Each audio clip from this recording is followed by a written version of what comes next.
dowladaha Soomaaliya iyo Kenya oo uu haatan ka dhaxeeyo muran xoogani ayaa ku heshiiyay qodobo muhiim u ah labada shacab. wasiirada maaliyadda ee Soomaaliya iyo Kenya mudane Cabdiraxmaan Ducaale Beyle iyo Ukuriya Tani oo kulan ku yeeshay magaalada Washington ayaa isla gartay in muranka badda uusan saameyn howlaha gargaarka iyo ganacsiga ee u dhaxeeya labada dal. sidoo kale waxa ay ku ballameen labada wasiir in ay ka wada shaqeyn doonaan in mar walba uu xiriirku wanaagsanaado si uusan mar kale u dhicin khilaaf diblomaasiyadeed. shir jaraa'id oo ay wada jir u qabteen kadib shirka miiska wareegsan ee bangiga adduunka iyo hay'adda IMF ayay wasiirada maaliyadda Soomaaliya iyo Kenya shaaciyeen inay muhiim tahay in laga wada shaqeeyo daris wanaagga iyo wada noolaanshaha shucuubta. tan iyo markii uu soo shaabaxay muranka badda ee u dhaxeeya Soomaaliya iyo Kenya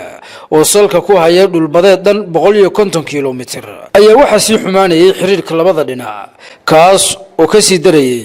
markii ay dawladda Kenya qaaday talaabooyin ka dhan ah Soomaaliya. dacwadda badda oo haatan ka furan maxkamadda caalamiga ah ee ICJ